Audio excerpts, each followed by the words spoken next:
So obviously, Kevin, the legislature disagrees.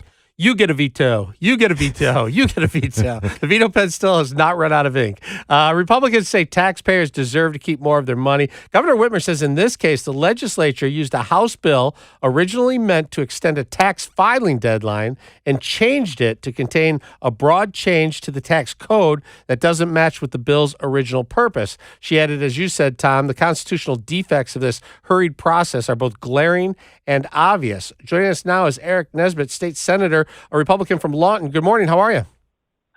I'm good. Thank you. I don't know. I had some mixed messages on the hold music, so wondering if I was ever going to get on. It sounded like there was two overlays going on. I hope people weren't hearing that out there. But no, we're not. Yeah, sorry about that. Thanks for having me. Happy Monday. Yeah, we appreciate you being here. What is your reaction to the governor's veto and to her comments about the veto? Well, I mean, it's on Thursday, the government made a huge production on Twitter, if people follow that stuff, saying that she would sign a bill to help Michiganders struggling with high prices. Friday morning, what went on, highest inflation rate that we've seen since really the Carter era. And guys, less than 24 hours later, she vetoed our bipartisan bill to lower taxes by $2.5 billion. That's $500 tax cut per child. That's lower income taxes, lower taxes on seniors, lower taxes on the working poor, for every single person really working, families, seniors, veterans, because everyone is being hurt by these high gas prices, high food prices, high housing costs, and this what I call Bidenflation. I mean, it's out of control.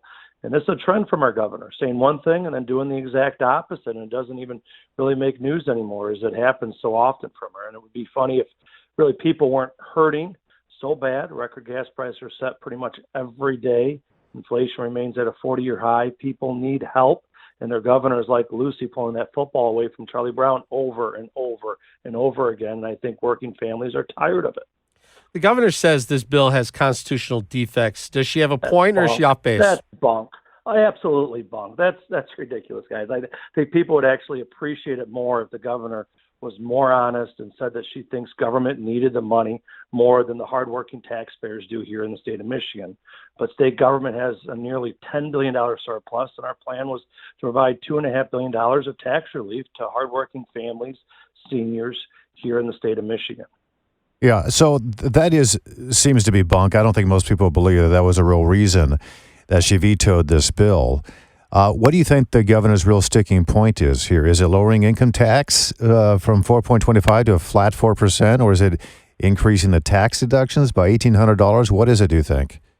It's something where if only we knew. I passed a bill last year on rural broadband, trying to provide more fiber to the homes of folks that are not connected. We've seen the challenges of that over the last few years, especially as people working from home, getting health care from home through fiber and broadband, and she vetoed that. And she said she wanted higher speeds. We sent a new bill back to her that put in the higher speeds there, and then she vetoed it again, and she made up another.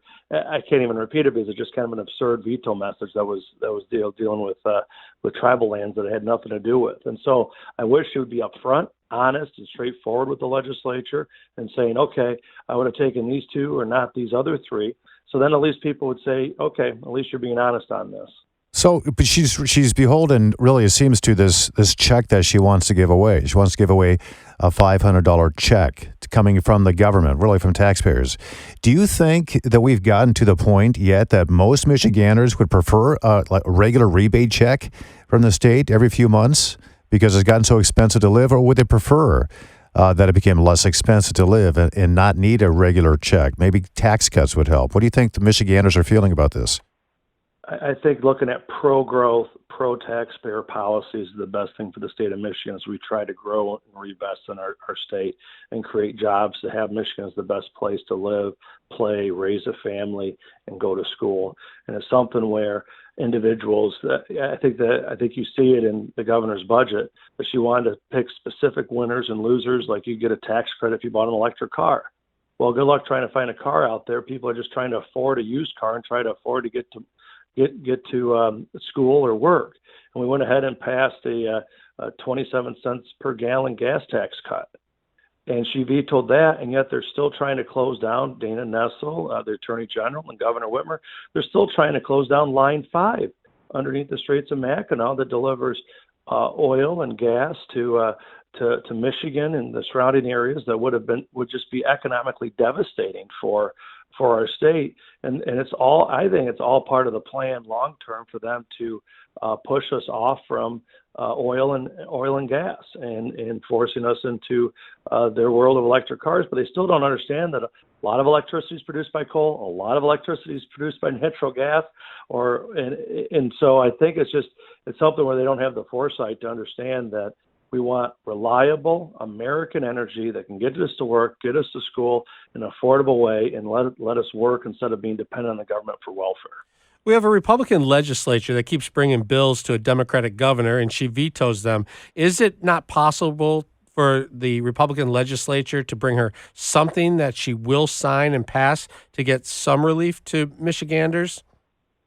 I mean, I sure hope that we'll be able to find something, but again, people have a choice this fall in terms of what direction they want to take the state. And so I just find it very disheartening that she wants to pick certain winners and losers on her plan. And here in the legislature with that I'm looking at is a tax cut for all hardworking taxpayers here in the state.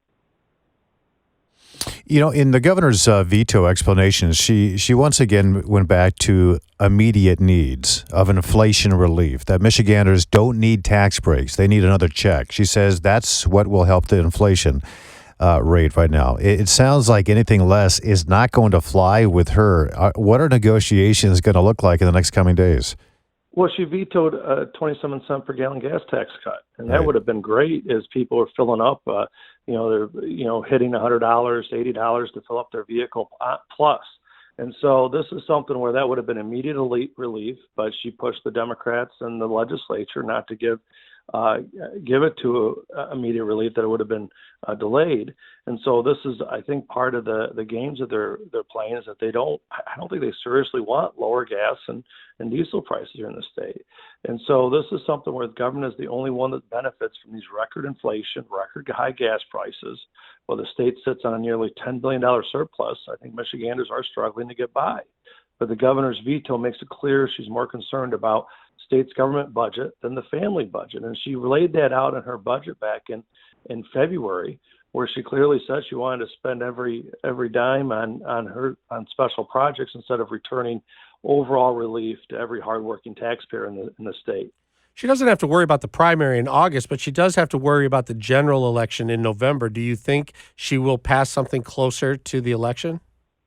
Well, I mean, my hope is that we pass it now to provide the relief that hardworking taxpayers are expecting. And what we passed, the Michigan Family Inflation Relief Plan, would have reduced taxes for every Michigander. And she vetoed this last Friday by lowering the state's income tax to 4% from 4.25%, increasing the personal income tax deduction by $1,800 per person. Our plan would have helped Michigan families by creating a permanent $500 per child tax credit for each child that save a family of four, making, let's say, $50,000 to $60,000, probably about $1,200 a year. That's real savings every year. And it would help every Michigan senior by whether they're on Social Security or pension, 401ks. Our plan would have increased the exemption for seniors and then would have indexed it into the rate of inflation. Yeah. And that would be extremely helpful long term.